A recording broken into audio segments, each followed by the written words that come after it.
Assalamualaikum warahmatullahi wabarakatuh. Nama saya Rifda Sadikah dari Prodi Informasi Perpustakaan dan Kearsipan Universitas Negeri Padang, NIM 20026090.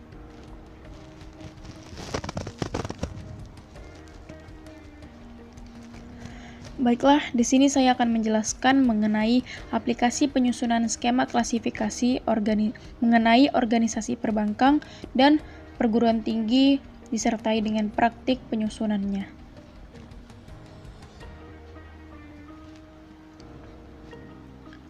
Yang pertama saya akan menjelaskan mengenai klasifikasi arsip yang memiliki dua jenis. Yang pertama ada substantif sebagai tugas pokok dan fasilitatif sebagai tugas penunjang.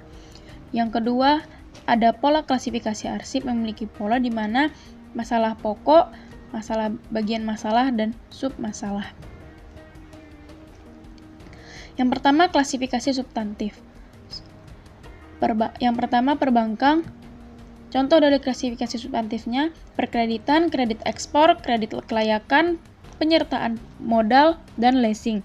Yang kedua, perguruan tinggi, yaitu mahasiswa dan pendidikan dan pengajaran. Klasifikasi fasilitatif.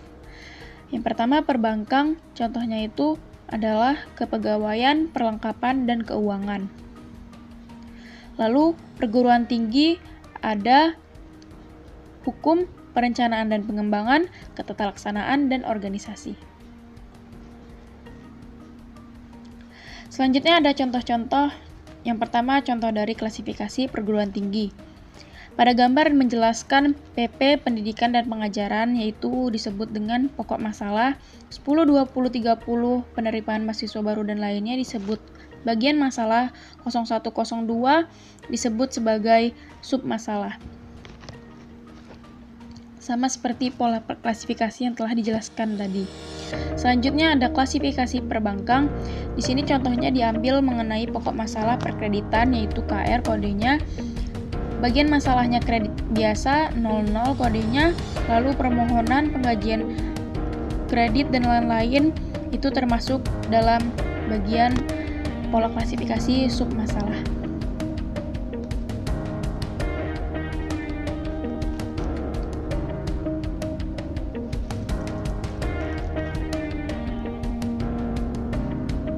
Tahapan penyusunan skema klasifikasi. Pertama, dapat menentukan klasifikasi substantifnya terlebih dahulu dan fasilitatif. Contohnya asuransi itu termasuk dalam klasifikasi substantif dalam perbankan. Yang kedua, menentukan kode alfanumerik dan DDC-nya, yaitu dengan contoh kode asuransi yaitu KR0304, di mana daftar klasifikasi itu hanya daftar klasifikasilah yang dapat menentukan kode alfanumerik dan DDC-nya dari kode asuransi tersebut.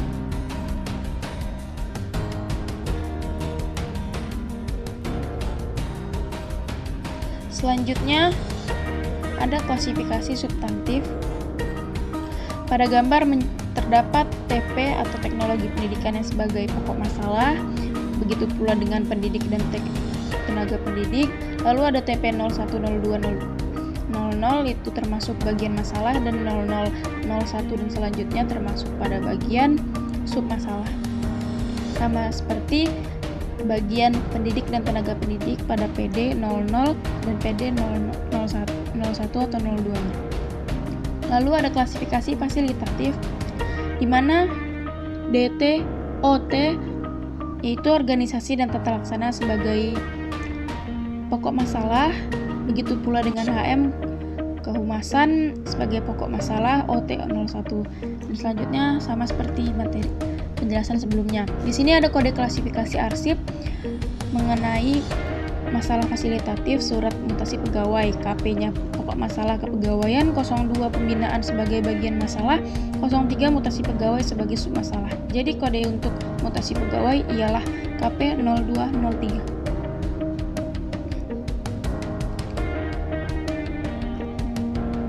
Sama seperti dengan apa yang saya jelaskan, di sini termasuk dalam pengkodean klasifikasi arsip.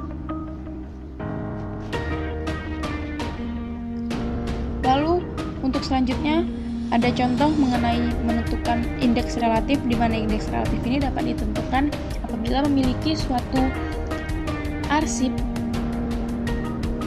dan di mana indeks relatif itu diambil dari huruf depan suatu arsip tersebut. Dapat dilihat asuransi dengan huruf di atasnya A, yaitu huruf D yang diambil dari huruf awalnya dengan kode KR0204. Begitu pula dengan dividend dan RUPS lainnya. Selanjutnya ada tata penyusunan pengkodean pada folder, di mana terdapat kode 275 untuk asuransi 2017, kode 270 untuk modal 2017, dan kode 200 untuk perkreditan 2017. Sekian dari penjelasan video tutorial mengenai penyusunan skema klasifikasi arsip dari saya. Wabillahi taufik wal hidayah. Wassalamualaikum warahmatullahi wabarakatuh.